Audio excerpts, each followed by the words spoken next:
वो शुभ घड़ी है आपके जीवन की,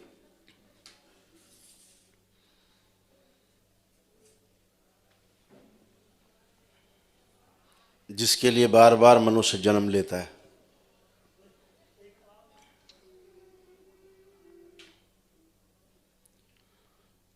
भूला रहता है।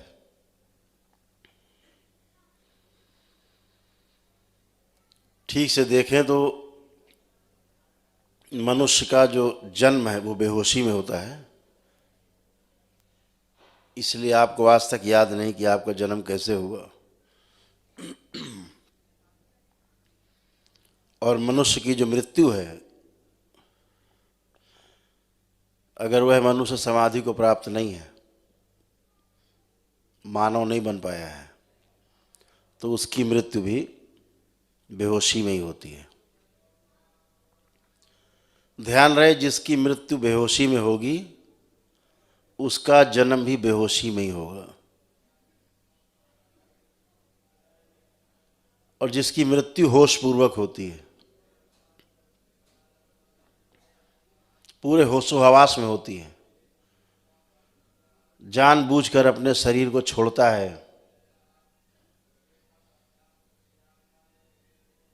शिव की बताई हुई 112 विधियों में से किसी एक विधि में पारंगत होकर होश पूर्वक पूरे होशो हवास में अपने इस शरीर का त्याग करता है, तो अगर वो कभी जन्म लेता है तो होश में ही जन्म लेगा। उसे पता रहेगा मैं कहाँ था, मेरी यात्रा कहाँ थी, मैंने अपनी यात्रा कहाँ छोड़ी थी।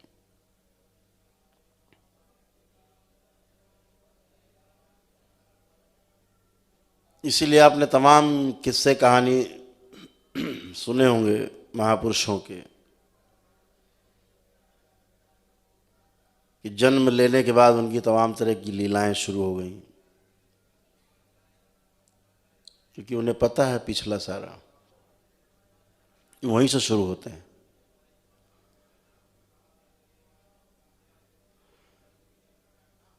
तो जिस लिए जन्म आपका हुआ आपको पता नहीं, क्योंकि बेहोशी में मृत्यु हुई और बेहोशी में जन्म लिया है। लेकिन ये सुअवसर है कि आप जब कभी भविष्य में अपने इस नश्वर शरीर का त्याग करें तो पूरे होश पूर्वक करें, ताकि जन्म लेने की बाध्यता न रहे। जन्म अगर लेना भी है तो पूरे होशो हवास में लेना है। जन्म नहीं लेना है तब भी होशो हवास में अपने को आगे बढ़ाना है और इस मानव समाज को भी आगे बढ़ाना है, सृष्टि को आगे ले जाना है। आज जिस तंत्र दीक्षा में आप दीक्षित होने जा रहे हैं, यह तंत्र दीक्षा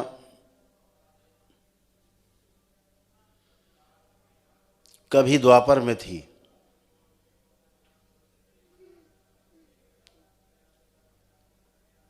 जो आज आप उसमें सम्मिलित होकर के अपने और अपने कुल को आगे ले जाने का काम करेंगे। आगे आने वाली पीढ़ियों के माइलस्टोन बनेंगे। इस पृथ्वी पर अभी वह विधि उपलब्ध नहीं। यह आपका पहला चरण है तंत्र दीक्षा का।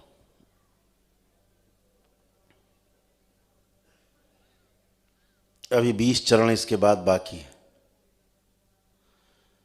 कुल 21 चरण हैं।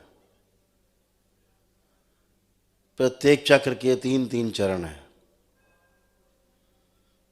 और आपके जो 7 चक्र हैं, मूलाधार, स्वादिष्ठान, मणिपूरक, अनाहत, विशुद्धि, आज्ञा और निर्वाण, ऐसे 21 सोपान हैं आपके, 21 चरण हैं आपके इस तंत्र के दीक्षा के। अभी आप पहली सीढ़ी पर कदम रखने जा रहे हैं।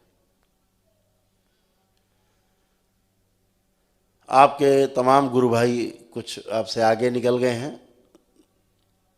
दीक्षा लेके, और बहुत ही अच्छा कार्य कर रहे हैं।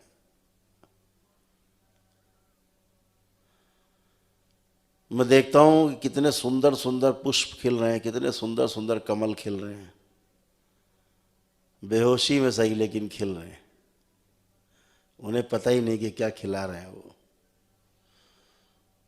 लेकिन मैं देखता हूँ कि अंदर अंदर जो पीछे शरीर है ना, सब खिलखिला रहे हैं, पुष्प की तरह, कमल के पुष्प की तरह खिल रहे हैं। अद्भुत है।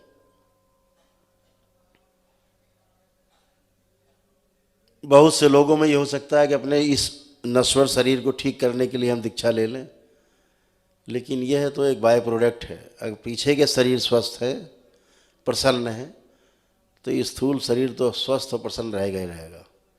ये इसका बाय प्रोडक्ट है। पीछे वाले गड़बड़ है तो इस पे दिखाई देगा सब गड़बड़ है। तो ठीक इसको करने का प्रयास नहीं करना है। ठीक जो अंदर वाले हैं, जिसके लिए दीक्षा मिल रही है, जो दीक्षा ले रहे हैं, वो इस शरीर के अंदर है। दीक्षित ये शरीर नहीं हो रहा है, यह तो साधन मात्र है। असल में दीक्षा तो इस शरीर के पीछे जो है वो ले रहे हैं, और आपके द्वारा कमाई गई पूंजी, तप की, जप की, आपकी ही रहेगी। इस पूरे सृष्टि में किसी की हैसियत नहीं जो आपका जप तप, आपका पुण्य आपसे छीन ले, चुरा ले, बगैर आपकी इच्छा के उसके दर्शन भी नहीं कर सकता वो।